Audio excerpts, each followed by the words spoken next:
everyone and welcome to Licklibrary. My name is Leigh, and in this video today we're going to talk about 4 reasons why you can't play guitar faster than you already are. So we're going to talk about the whole idea that, we all want to sprint before we can walk with the guitar, and we all want to play at the absolute peak of our ability level, sometimes at our own detriment because we're not willing to put the time and effort in. So in this video, we're going to look at 4 reasons why we're falling into these traps and what we can do to get away from them. We're going to talk about groundwork that you need to put in, contextual practicing, rhythmic thinking, and also technique-based things as well. There's a bunch of things that will really help us break through the speed barrier, whatever we're trying to do with the guitar. Now, this doesn't exclusively fit the mold of you guys playing shred guitar. You might just be a blues or a rock bass player who just wants to take your licks that little bit further. I myself, I'm not a shred guy, I'm more of a rock based guy. So these are things that I use in my own practice. I'm going to share them with you today. If you want to fast forward to any particular section of this video, everything you're going to need is timestamped down below in the description. So if you just scroll down there, you can hit the timestamp and that will take you where you need to go. Alright, so the first thing we're going to talk about is groundwork. So one reason that a lot of people can't get faster on the guitar is they're just not putting the groundwork in.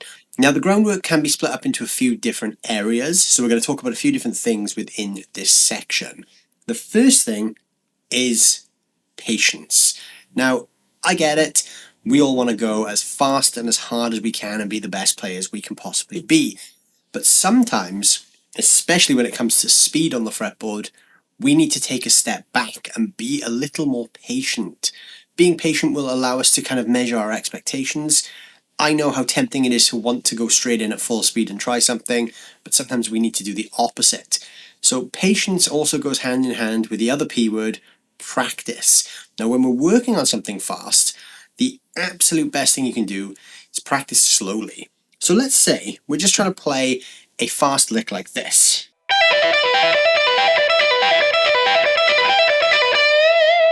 So let's say you've learned a lick like that and you're struggling to get it up to full speed.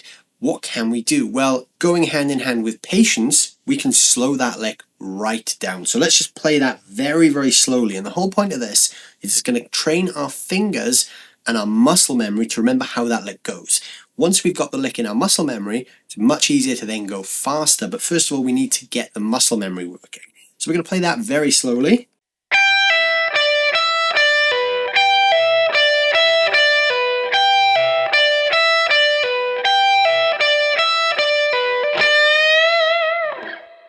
Now, doing that just helps us remember where all the different movements are. Every note and every kind of subtle movement we're going to be making, we're remembering because we're doing it slow. Now, this is a real key thing when it comes to more complex fast licks especially. You really want to get your fingers working in the right way. Going slow allows us to make sure that everything we're playing is clean, articulate. There's no real big issues at play here. Then, once we've got it clean and we're playing it well, we can speed it up. Now, we can speed it up with the help of a metronome. Now, a metronome is a word that all guitar players seem to dread for some reason. No one really likes practicing with a metronome because it can feel quite dull sometimes, but a metronome is an essential practice tool. So get your metronome, set it at a slow tempo, work out what your subdivisions are. So I'll give you this lick. This one I'm playing, and what I'm doing here is I'm actually doing triplets. 1 and a, 2 and a. So it's 3 on each beat.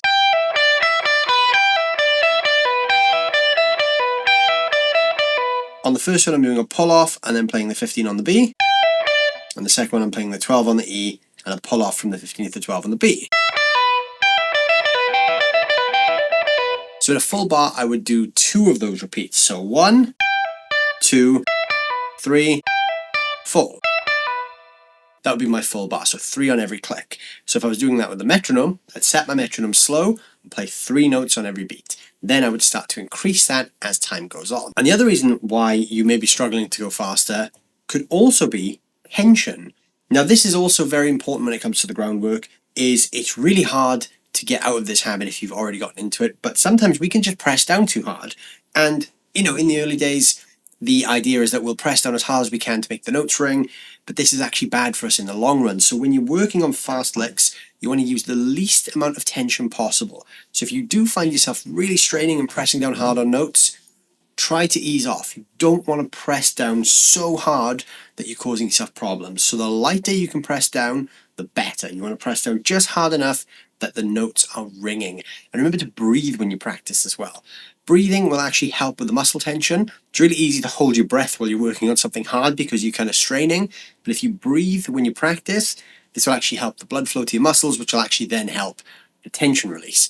So trust me, it sounds like a strange thing, but breathing when you practice is also a big thing that helps with tension release. So the second reason why you can't play guitar faster is you're probably moving too much.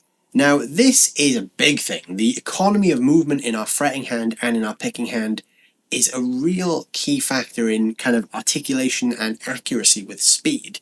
So let's just say I'm playing a minor pentatonic scale, something really easy in the key of E minor. Now you notice that my fingers aren't really moving that much. I'm not doing this.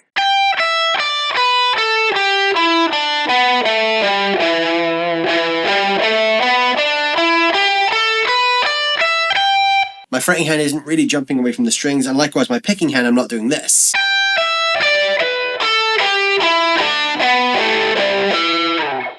Because the combination of those two things means that I'm going to find that very hard to speed up, because obviously I'm moving further away from each thing I'm trying to do.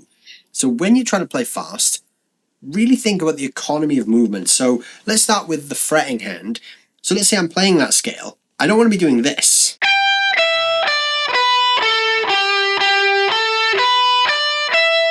I'm really taking my fingers that far away. What I want to do is actually keep my fingers quite close. So if I am playing two notes on the same string,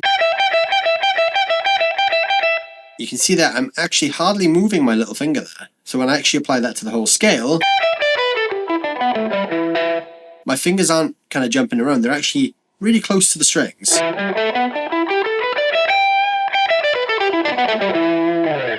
This is really important because obviously the less you have to move, the faster you can get to that next place. Same is true of your pick. So if you're picking like this, each time I'm moving really far away from the string. Focus on getting your pick to stay near the string.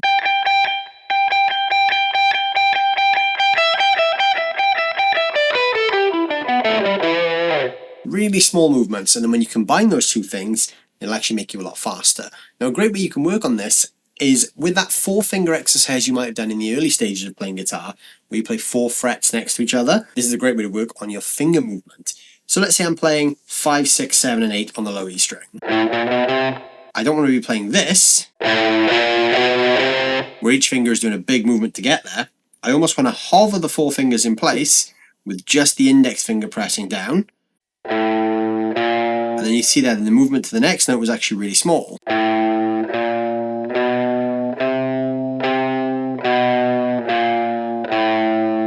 Do this across all 6 strings.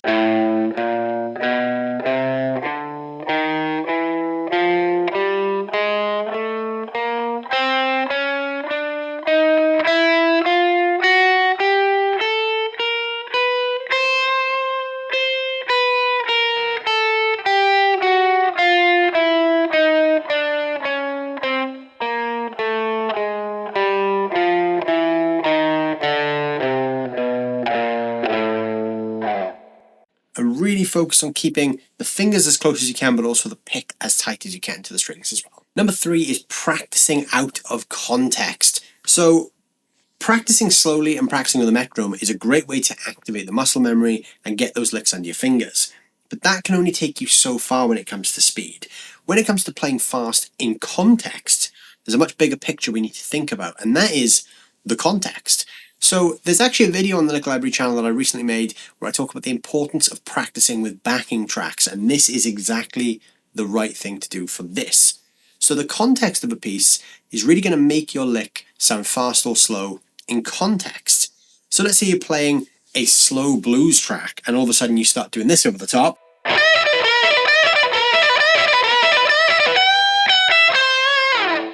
That is completely out of context because the track isn't dictating that it needs to go there. The track might be dictating it wants this.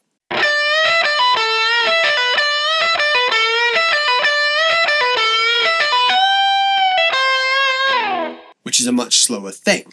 That would fit the context of the track perfectly. Let's say you're actually wanting to do that fast lick, you might want to put that into a faster backing track. And the reason contextual practicing is useful here is it's not just about the lick you're playing and the notes you're playing, it's about how that interacts with the music that is being played over. So obviously if we're playing along with a backing track, there are going to be things like other instruments going on. There might be a drum fill that completely clashes with what you're playing. Or there might be a tempo change, or perhaps a key change, or a section change. So sometimes being aware of our surroundings when we're playing fast is also very useful, because that helps the fast thing that we're doing really fit into context. So practicing fast licks over different backing tracks is a fantastic thing to be doing in your practice sessions. It's also worth remembering when you're doing it with a backing track in a context, that's also going to be a really good measure of how ready you are to play that fast thing, because you might have a heavy metal backing track that's running at about 200 BPM, but you might only be able to nail that lick at 180. Now, if you try and play that over the full speed backing track, you're not going to get there. And that's really important, because that kind of helps us realize we need to put more work in, and then we need to go back to the groundwork section and keep doing those things until we bring it up to that 200 BPM benchmark. Then we're ready to put it into context. The fourth thing is something that is really easy to overlook with lead guitar, and that is not thinking rhythmically. So when we think of rhythm, we think of rhythm guitar. We think of the guy that's playing the riffs, the guy that's strumming the chords. We don't often think of lead guitar as actually having a rhythm, but it actually does. Everything in music has a rhythmic value that we can fit to it. And this is really important when it comes to speed, because when you play fast, you want to lock in with something. So we've kind of touched upon this point with things we've talked about so far, like when I mentioned playing slow, playing with a metronome, and I even mentioned that one lick earlier that used triplets. This is a great example of that. So rhythmically thinking with lead guitar is something that's really going to help us lock in with the context that we're trying to lock into. So for instance, that triplet lick, like I said, it's 3 notes on every beat.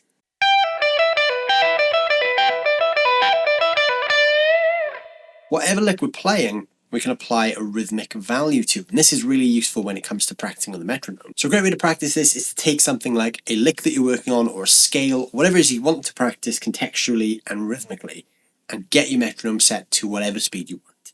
What we're going to do is we're going to play that thing, and we're going to think about the subdivisions each time. So I'm going to use the E minor pentatonic scale for this. So what I want you to do is imagine I've got a metronome going 1, 2, 3, 4, constantly pulsing away in the background.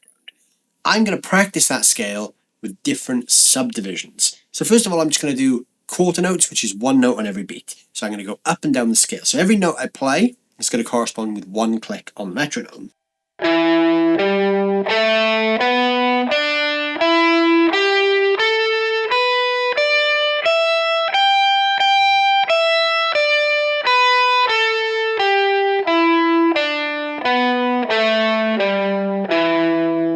Now I'm going to do 8th notes, which is 2 notes per click. So imagine that pulse is still going the same, but now I'm playing 2 notes on every click.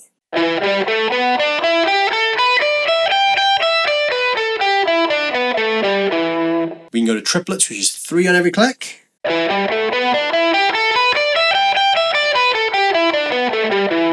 So that's 1, 2, 3, 4. 1, 2, 3, 4. And then we could go to 16th notes, which is 4 on every click. That one actually runs 2 beats short of 2 bars there, so it's 1, 2, 3, 4, 1, 2. And then obviously I need to go somewhere else there, but you get the idea. Could even practice 16th notes like this. 1 E and a. So that's 1 E and a, 2, 3, 4.